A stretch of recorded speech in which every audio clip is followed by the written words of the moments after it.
The statements came from every corner of the collegiate universe the past few days. They came from videos on Instagram, Twitter statements on logoed letterhead and screenshots from the iPhone Notes app. In the wake of George Floyd's death in police custody in Minneapolis on Monday and the days of protests and unrest that have followed, many collegiate coaches and administrators spent the weekend figuring out the best way to articulate their feelings toward the issue. Or, whether to say anything at all. Floyd was a black man who died after a white Minneapolis police officer held his knee on Floyd's neck for nearly 9 minutes.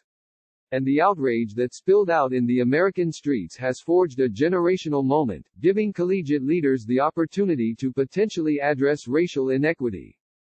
The way college coaches, leaders and athletic departments chose to discuss Floyd's death and the aftermath has highlighted the awkward optics tied to race in college sports. The diversity of those in charge in college athletics, both coaches and administrators, lag far behind the participatory reality, especially in the revenue-producing sports of football and men's basketball. In Division I college basketball, according to the latest NCAA data, 56% of the players are black compared to just 28% of the coaches. In FBS football, there are just 14 black coaches in the 130 programs. That's nearly 11%, compared to data that shows nearly half of Division I football players are black. The disparities are similar in leadership. In Division I, 79% of athletic directors and 81% of head coaches in all sports are white. Those dynamics led to an awkward undercurrent amid the variety of statements from leaders around college sports. There was everything from eloquent, searing and emphatic statements to cliched ones that appeared to be made just for appearance's sake. Clemson star quarterback Trevor Lawrence released a nuanced statement that said, "The injustice is clear, and so is the hate. It can no longer be explained away." His coach, Dabo Swinney, had remained silent as of Sunday night, as was Duke's Mike Krzyzewski.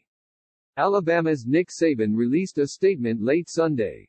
Some coaches chose to use famous historical quotes to convey their feelings. Others focused on addressing the issue with their team directly. Some came off trite and forced statements for the sake of statements. Villanova football defensive coordinator Ola Adams summed the flood of statements on Twitter this way on Sunday: real-life actionable items greater than PR Twitter statements.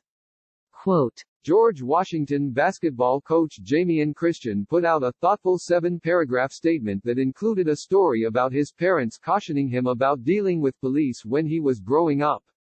Can you imagine teaching a child 5 to 7 years old what to do in case someone was heinously trying to kill you? Christian wrote in a tweet released on Saturday.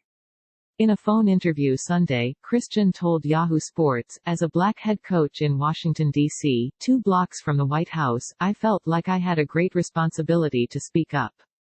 I respect those that don't feel like they did. Christian added that his team is planning to release something on Monday, which he encouraged. Let's not be emotional, Christian said he told his team. Let's be sure what we say is impactful and thought out. Ohio State coach basketball Chris Holtmann was among the first college coaches to release a public statement, doing so on Friday.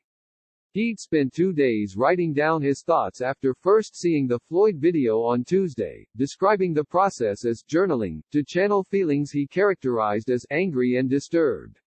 After spending 2 days writing them, he ran his thoughts by the 3 black members of his coaching staff and his athletic director, Gene Smith, before putting them out to the public on Friday. Few topics are as relevant to our team as this one, Holtmann wrote. On the phone on Sunday, Holtmann said he'd penned some thoughts after the Ahmaud Arbery shooting became public in late April but didn't share them. In these instances, as white people and coaches need to listen way more than we speak, Holtmann said. But I did feel a responsibility in this moment. In a lot of ways, I felt like I needed to speak up for our players and staff, our black players and staff. I felt that was important for me to do as the head coach here. Later in the weekend, one of Holtmann's players, Harvard transfer Seth Towns, was protesting peacefully in Columbus and got detained by local police. He was not arrested. Both Holtmann and Smith spoke about how proud they were of Towns expressing his right to peacefully protest. Towns told ESPN on Saturday, "I will continue to use my voice to speak out for the people who are unheard, and that's what I did." Holtman spoke to Towns via FaceTime on Friday night after he returned home from the protest and reiterated his support. "It's clear this is real for him," Holtman said. "His feelings on this are authentic, and it comes from the heart." More from Yahoo Sports.